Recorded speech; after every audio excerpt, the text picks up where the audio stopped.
और चलिए सीधी तस्वीर हम आपको दिखाते हैं। खास कार्यक्रम जारी है, मुख्यमंत्री ने शिरकत की है।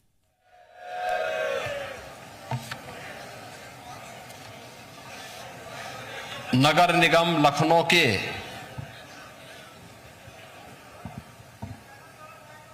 महापौर के कार्यकाल के सफलतम 3 वर्ष पूर्ण होने के उपलक्ष्य में आयोजित आज के इस कार्यक्रम में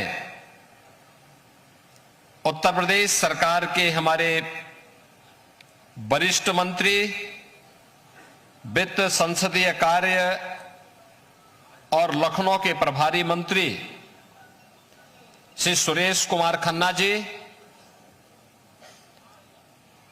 प्रदेश के नगर विकास और ऊर्जा मंत्री श्री ए.के. शर्मा जी, परिवहन मंत्री श्री दयाशंकर सिंह जी, लखनऊ की महापौर श्रीमती सुषमा खड़गवाल जी, राज्यसभा के माननीय सांसद और उत्तर प्रदेश के पूर्व डीजीपी के रूप में जिन्होंने अपनी ऐतिहासिक पारी को उत्तर प्रदेश की सुरक्षा में लगाया, ऐसे ब्रजलाल जी,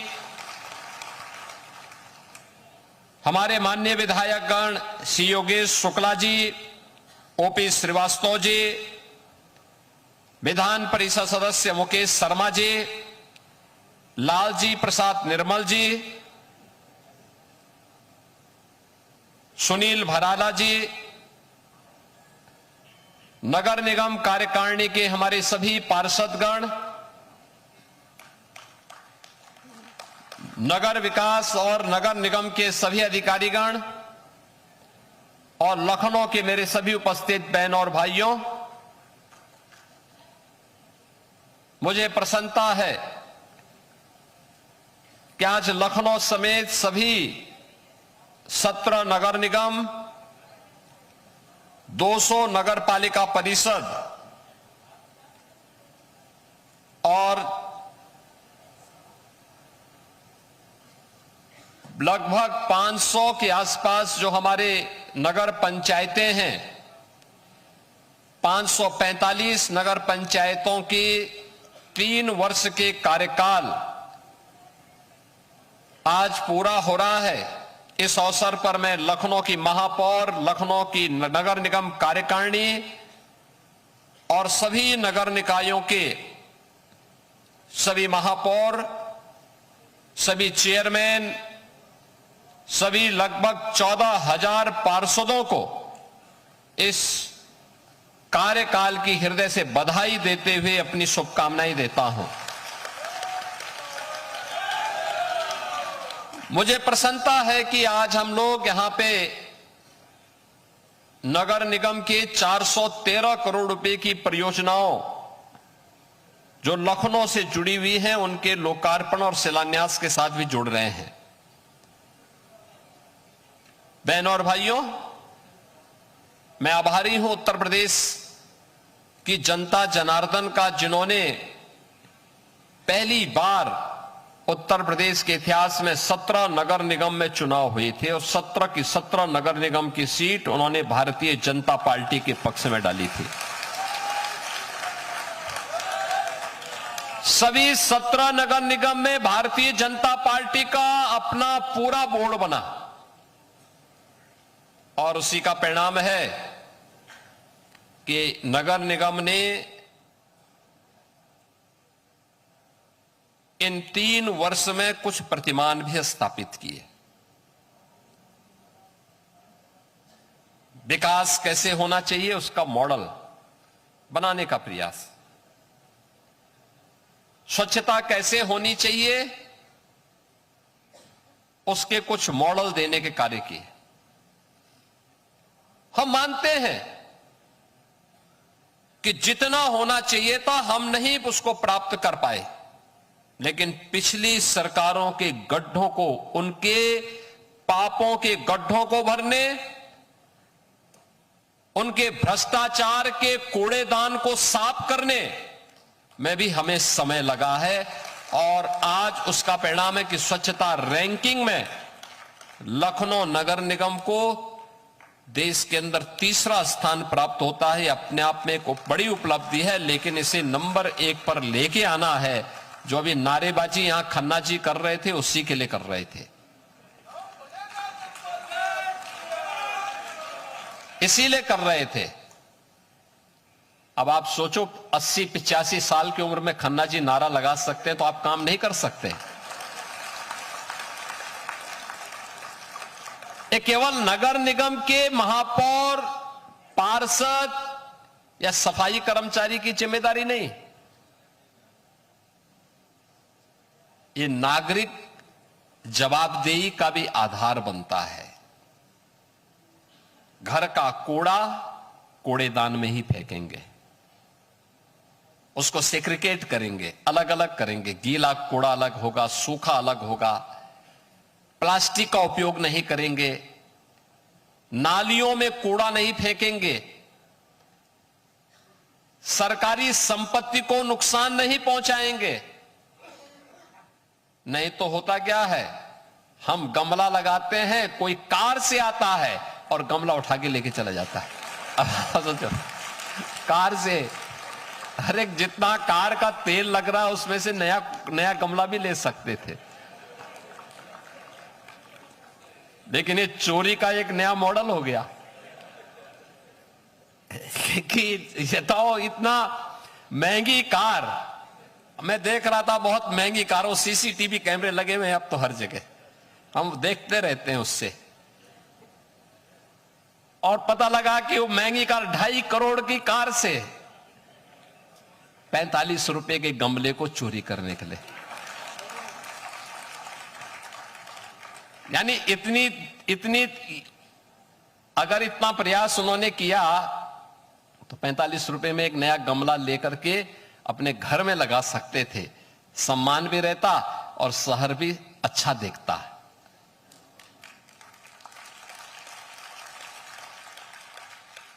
एक बार तो मेरे मन में आया था कि उसकी फोटो मैं चौराहे पर लगाऊं,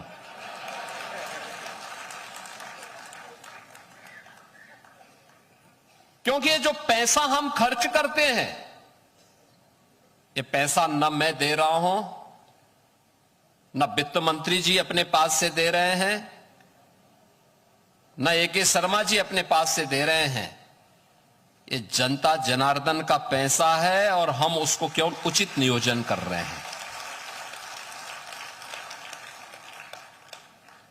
जनता का पैसा जनता के लिए और जनता के हित में खर्च होगा, यही मोदी जी का विजन है, यही मोदी जी की प्रेरणा है और इसी का परिणाम है कि अब विकास दिखाई देता। कोई भी आता है कहता साहब लखनऊ बहुत साफ सुथरा है, तो हम कहते हैं भाई देखो, जब सरकार की कार्य पद्धति साफ सुथरी होती है, जब नगर निगम ने पूरे लखनऊ को अपना परिवार माना और पूरी कार्यकारिणी एक साथ लगी, वित्त मंत्री जी भी प्रभारी मंत्री के रूप में, नगर विकास मंत्री जी भी, और सभी लोग, सभी जनप्रतिनिधि लगे, महापौर जी के साथ पार्षद गण लगे, अधिकारी गण लगे, सफाई कर्मचारी लगे, उनके सुपरवाइजर लगे, तब ये परिणाम आया, तब लोगों को स्वच्छ दिखाई देता है, तब लोगों को अच्छा दिखाई देता है।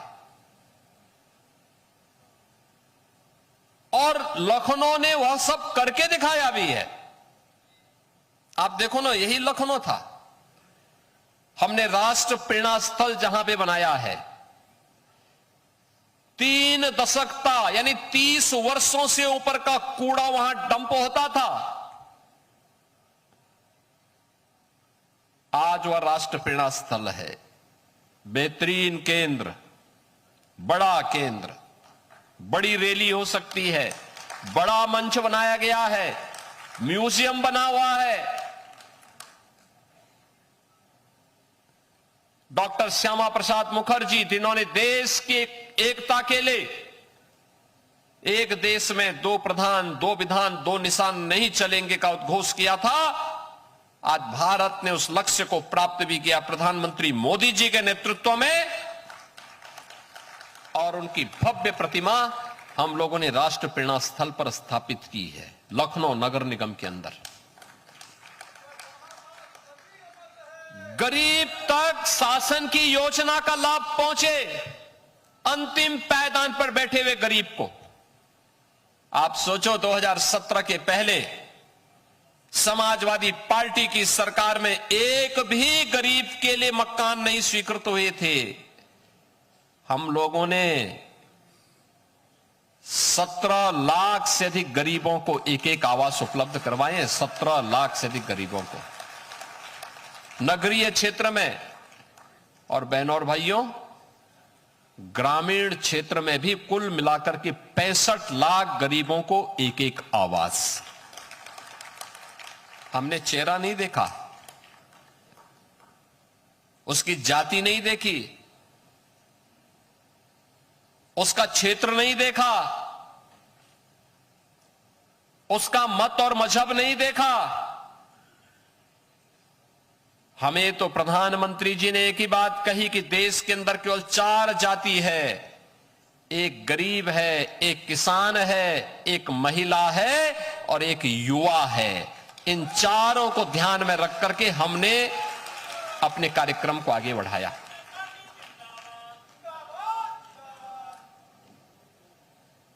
गरीब को शासन की योजना का लाभ पहुंचाना। पंडित दीनदयाल उपाध्याय जी ने 1960 के दशक में देश को कहा था, और तब उन्होंने कहा था कि देश की योजना का आधार, आर्थिक उन्नयन का आधार ऊंचे पायदान पर बैठा हुआ व्यक्ति नहीं, बल्कि सबसे नीचे पायदान पर बैठे हुए व्यक्ति की प्रगति से देखा जाना चाहिए। इसके लिए शासन की योजना का लाभ देकर के जो बढ़ रहा है वो तो बढ़ेगा ही, लेकिन जो पीछे छूट गया उसको थोड़ा सहारा देकर के आगे बढ़ा देना।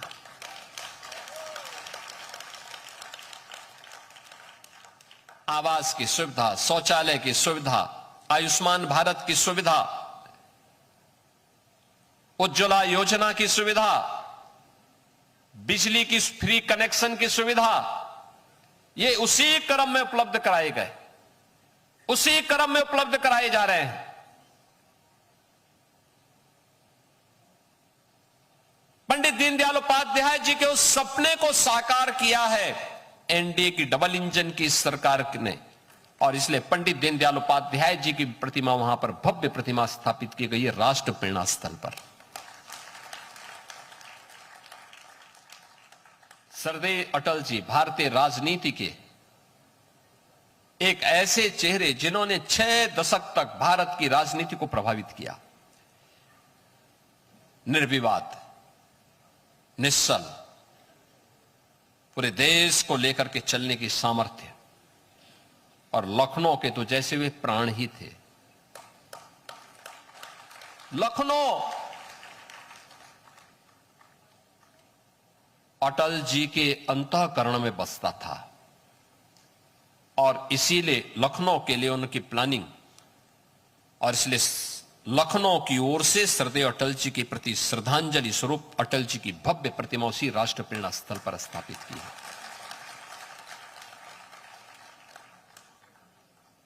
आदरणीय प्रधानमंत्री जी स्वयं लखनऊ आए,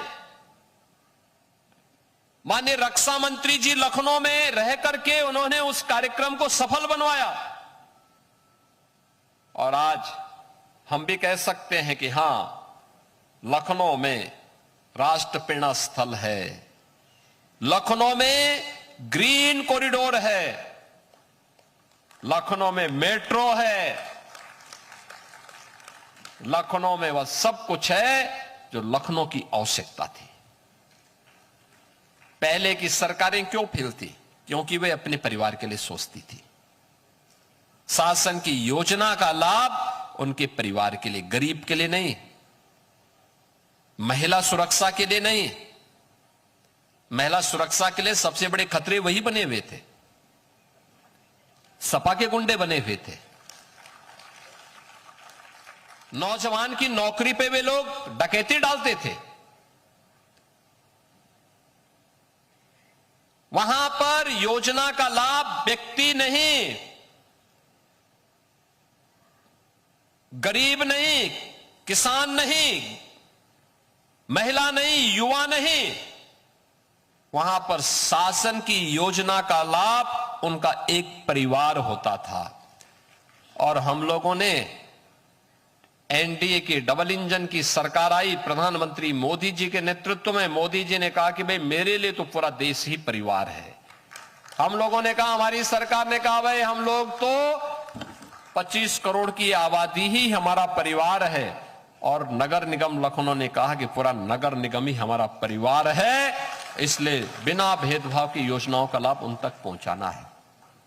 आज उसका लाभ मिल रहा है, हर स्तर पर मिल रहा है। जब अच्छा करते हैं लोग उसको एप्रिशिएट करते हैं, अच्छी सुविधाएं मिलती हैं, विकास का लाभ हर स्तर पर चलता हुआ दिखाई देता है।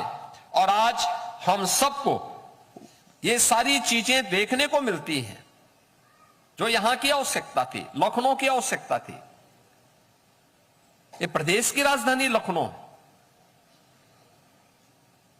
आज लखनऊ मुझे बताते हुए प्रसन्नता है कि प्रदेश का सबसे बड़ा महानगर बन गया है, सबसे बड़ा नगर निगम भी बन गया है। स्वाभाविक रूप से जितना बड़ा होगा उतनी बड़ी चुनौतियां भी होंगी, लेकिन लखनऊ उन चुनौतियों का सामना बखूबी कर रहा है। प्रदेश उसके सामने आने वाली चुनौतियों का सामना बखूबी कर रहा है। और उसका परिणाम उस नकारात्मक राजनीति को जवाब देते हुए जो केवल और केवल किसी योजना पर होने वाले सकारात्मक पहल पर उंगली उठाता है, वह भी हम सबको देखने की आवश्यकता है। बहनों और भाइयों, एक बड़ी लंबी दूरी पिछले 3 वर्ष में नगर निगम ने तय की है। पिछले 9 वर्ष के अंदर प्रदेश ने तय की है और पिछले 12 वर्ष के अंदर प्रधानमंत्री मोदी जी के नेतृत्व में उस दूरी को मजबूती के साथ समाप्त करते हुए उस एक लंबी विकास की कार्यक्रम को एक नए प्रतिमान के साथ आगे बढ़ाने का काम हुआ है। यह लगातार नगर निकाय स्तर पर हो, प्रदेश स्तर पर हो या राष्ट्रीय स्तर पर, भारतीय जनता पार्टी की सरकार ने प्रधानमंत्री मोदी जी के नेतृत्व में, उनके मार्गदर्शन में कुछ नया करके दिखाया है, हर स्तर पर किया है। आज हमारे नगर ईज ऑफ लिविंग की दृष्टि से स्वच्छ, सुंदर और सुरक्षित नगर के रूप में अपने आप को स्थापित किए हैं। मैं भी देख रहा था, लखनऊ नगर निगम ने अपना बॉन्ड जारी किया। मुझे याद है 2017 के पहले यहां का बॉन्ड की कीमत 25 करोड़ भी नहीं थी, और जब इन्होंने गत वर्ष अपना बॉन्ड जारी किया 200 करोड़ रुपए से अधिक का बॉन्ड जारी हुआ है। उसकी परियोजना तेजी के साथ आगे बढ़ चुकी है। लखनऊ में अलग अलग फील्ड में नगर निगम ने नए प्रतिमान स्थापित करने के काम किए हैं।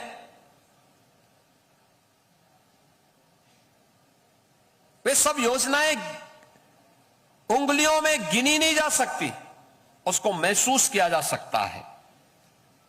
और इसलिए हम कह सकते हैं ये तब हो पाया जब केंद्र बिंदु व्यक्ति, परिवार नहीं, पूरा समाज बना है, पूरा नगर निगम बना है, पूरा प्रदेश बना है, पूरा देश बना है। तब हम उसको प्राप्त करने की दिशा में आगे बढ़े हैं। आज वो सब हम सबको देखने को मिल रहा है। और इसीलिए मैं आज के अवसर पर आप सबसे कहना चाहूंगा, देखिए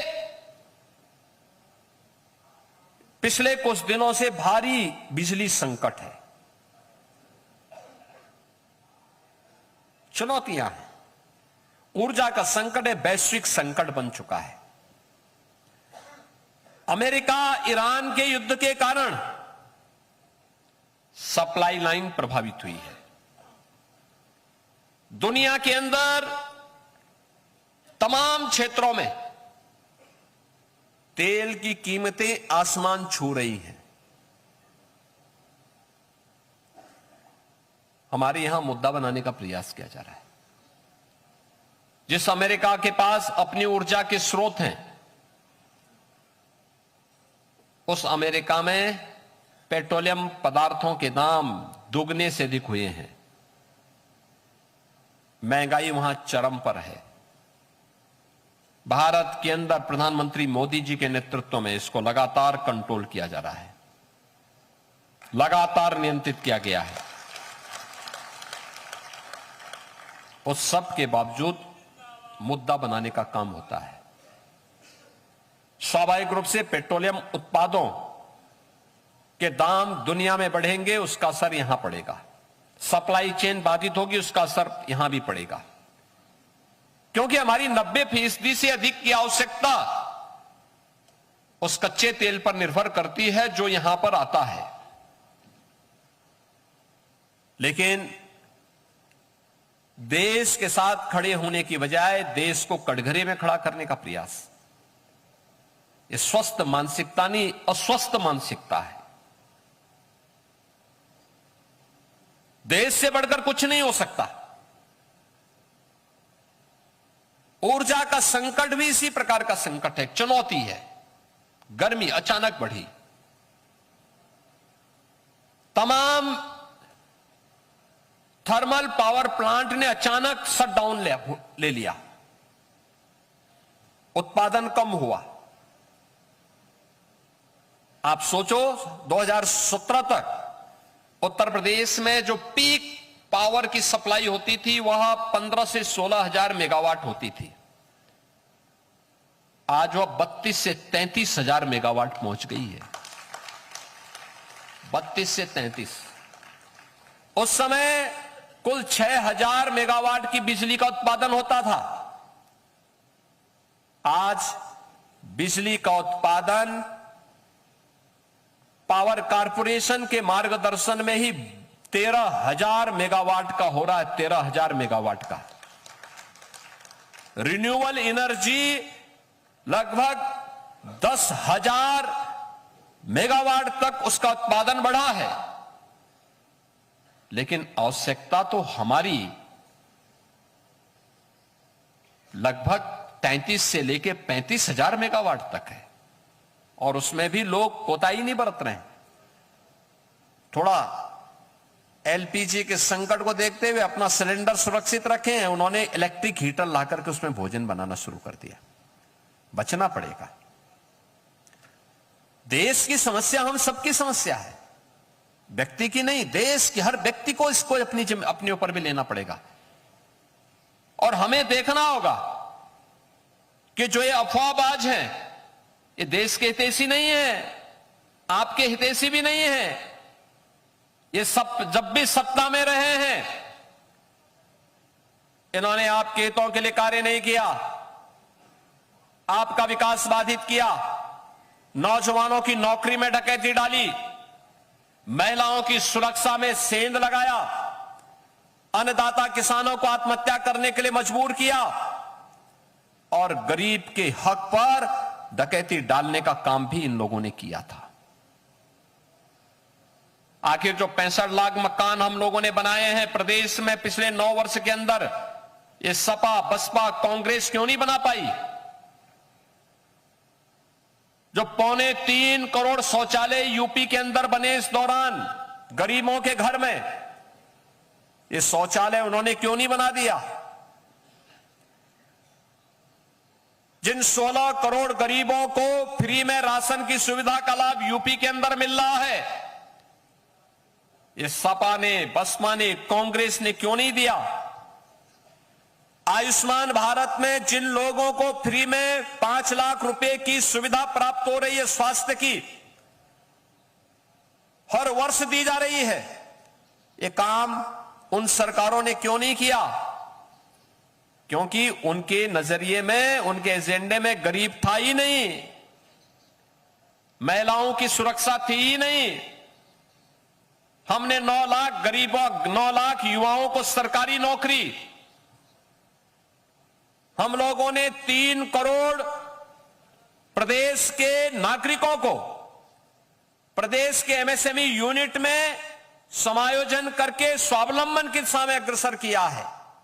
ये काम उन्होंने क्यों नहीं किया? क्योंकि उनके एजेंडे में न गरीब था, न किसान था, न महिला थी, न युवा था। उनके एजेंडे में केवल परिवार था, भाई भतीजावाद था, और इसीलिए वे फेल थे।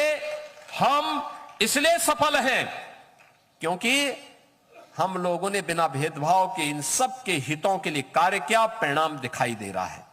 प्रत्यक्षम किम प्रमाणम। प्रत्यक्ष को प्रमाण की आवश्यकता नहीं, बच्चा बच्चा बोल रहा है। भारत सरकार की या कोई इंटरनेशनल रैंकिंग की एजेंसी जब रैंकिंग करती है वो रिजल्ट देती है। जिस यूपी के सामने इन्होंने पहचान का संकट खड़ा किया था, वो यूपी आज जब देश के अंदर चलता है, तन करके चलता है। यूपी के नौजवान का हर जगह सम्मान होता है, यूपी के नागरिकों का हर जगह सम्मान होता है। बहनों और भाइयों, इसीलिए आज हम सब आपसे कहने के लिए आए हैं, हमारा दायित्व बनता है ऊर्जा संकट के इस दौर में हम किसी के बहकावे में न आने पाए, अफवाह न फैलने दें। हमारा प्रयास हो कि जितनी बिजली हमारी आवश्यकता हो उतना ही जलाएं, अनावश्यक। अब घर में जिस कमरे में कोई नहीं, क्यों एसी जला रहे हैं, क्यों पंखा चला रहे हैं? रात्रि में जब आवश्यकता नहीं तो जितनी लाइट आवश्यक है, एक लाइट जला दीजिए, 1-2 लाइट महत्वपूर्ण स्थानों पर जलाइए, बाकी लाइट बंद कर दीजिए। डेकोरेशन के लिए जो घर घर में लोगों ने लाइट लगा रखी है उसको बंद कर दीजिए। इस दौरान स्ट्रीट लाइट नगर निकायों का दायित्व बनता है उतना ही जलाएं जो नागरिकों के हित में हो, अनावश्यक न जलाएं। ऐसे पंचायतों में भी हमें करना होगा। हमने कल ही पंचायत के ग्राम प्रधानों के कार्यकाल को 6 महीने के लिए बढ़ा दिया है। 6 महीने वे कार्य करें। जब तक ओबीसी कमीशन रिजर्वेशन की प्रक्रिया को पूरी करता है तब तक वे अपने कार्यकाल को आगे बढ़ाएं। हमने सहमति दे दी। उनका भी दायित्व बनता है गांव में दिन में बिजली के स्ट्रीट लाइट न चले, न गांव में न शहर में दिन में स्ट्रीट लाइट न चले। जब आवश्यकता नहीं तब हम लाइट बंद करके रखें। ये सभी कार्य हम करेंगे तो हम अपने नागरिक दायित्वों का निर्वहन करेंगे और चुनौती का सामना करने के लिए अपने आप को तैयार कर रहे हैं। और इसी चुनौती का सामना करने के लिए आज सबकी आवश्यकता बनती है कि विपक्ष के उस नैरेटिव को न माने। याद करना, ऊर्जा संकट पर उंगली कौन उठा रहे हैं? जिनके समय में बिजली के तार पर लोग कपड़ा सुखाते थे। ये सच्चाई है। समाजवादी पार्टी के समय में बिजली नहीं आती थी। उस समय ये लोग क्या करते थे? किसी भी जिले में बिजली देनी हो तो 1 सप्ताह रात्रि के लिए बिजली आती थी, दूसरे सप्ताह दूसरे जिले में आती थी, कभी दिन में कभी रात्रि में। यहां पे तो पूरी बिजली दी जा रही है। अब पावर स्टेशन पर ही शटडाउन हो रहा है और देश के अंदर कहीं पावर है नहीं, तो उसके लिए विभाग को मौका भी देना चाहिए। विभाग अपने स्तर पर कार्य भी कर रहा है। मैंने स्वयं भी इसकी समीक्षा बैठक ली है। लेकिन केवल ये जिम्मेदारी पावर कॉर्पोरेशन की नहीं, हर नागरिक की जिम्मेदारी बनती है कि वह इस समय पावर कॉर्पोरेशन के साथ खड़े होकर के इस संकट का सामना करने में उनका सहयोग करें। ये हमारा नागरिक दायित्व भी बनता है। हम उसमें पूरी मजबूती के साथ खड़े होकर के बोले।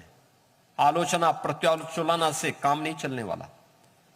संबल देकर के मजबूती के साथ इसको आगे बढ़ाना और सरकार हर समस्या का समाधान निकालेगी। ये डबल इंजन की सरकार है। ये डबल इंजन की सरकार समस्या नहीं छोड़ती है, समाधान देती है, समाधान। और उस समाधान को देने के लिए हमारे नगर निकाय भी, हमारी सरकारें भी मजबूती के साथ कार्य कर रही हैं और आज इसी समाधान का एक प्लेटफॉर्म है नगर निगम। हर प्रकार की नागरिक समस्या का समाधान। अब तो नगर निगम का अपना भव्य भवन 100 साल के बाद बन रहा है, शुरुआत हो गई है। एक मॉडल गौशाला बना रहे हैं लोग, मॉडल गौशाला ऐसी जहां गौ सेवा भी होगी और गौशाला के माध्यम से सीएनजी का भी निर्माण होगा,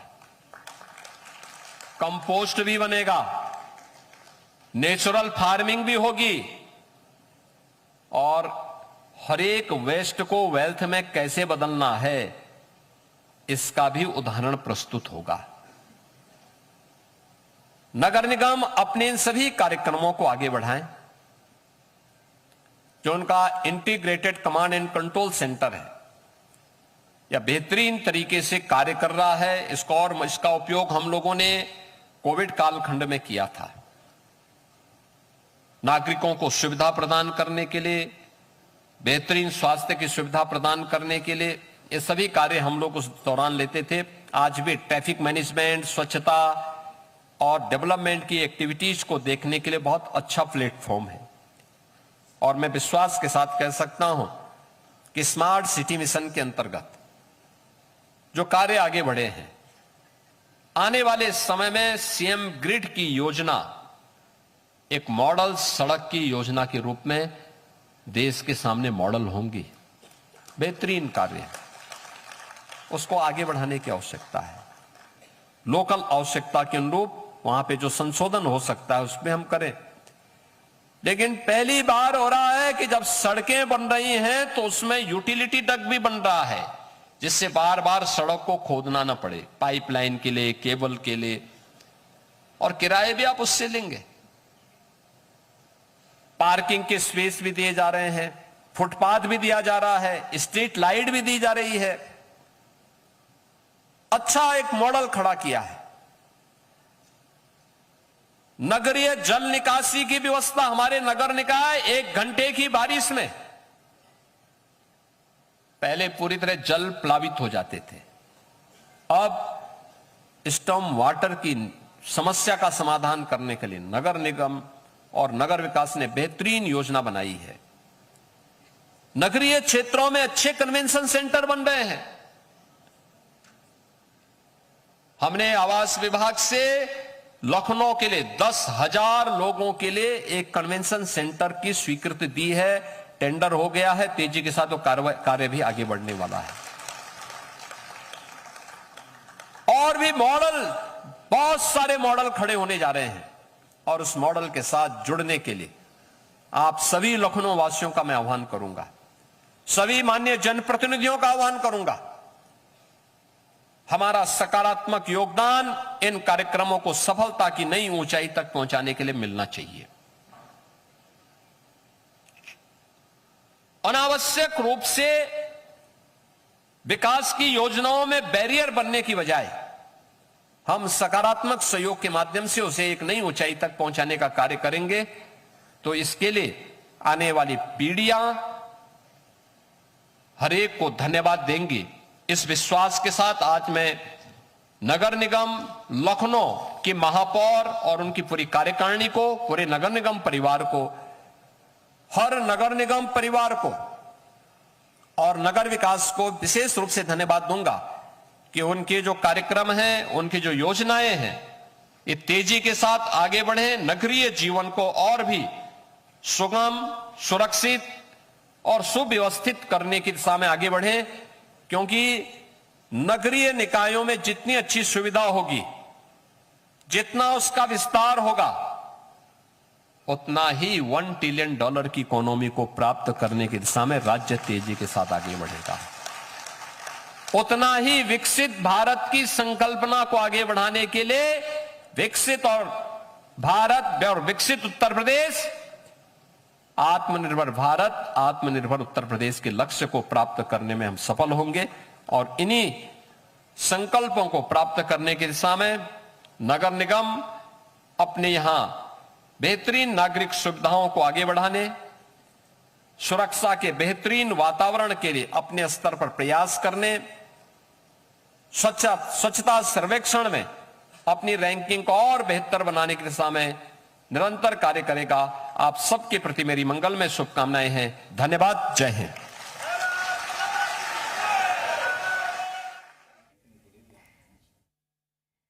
तो देखिए तस्वीरें आपको दिखा रहे हैं। 342 परियोजनाओं की सौगात सीएम योगी आदित्यनाथ ने दी है। लखनऊ से सीएम योगी आदित्यनाथ को आप सुन रहे थे। सीएम योगी का विकास का तोहफा यहां पर दिया गया। तो लखनऊ को बड़ी सौगात सीएम योगी आदित्यनाथ ने आज दी। विकास कार्यों को इससे नई रफ्तार मिलेगी। राजधानी को विकास का उपहार सीएम योगी आदित्यनाथ की तरफ से यहां पर दिया गया। अपने भाषण में उन्होंने तमाम बड़ी बातें भी यहां पर कही।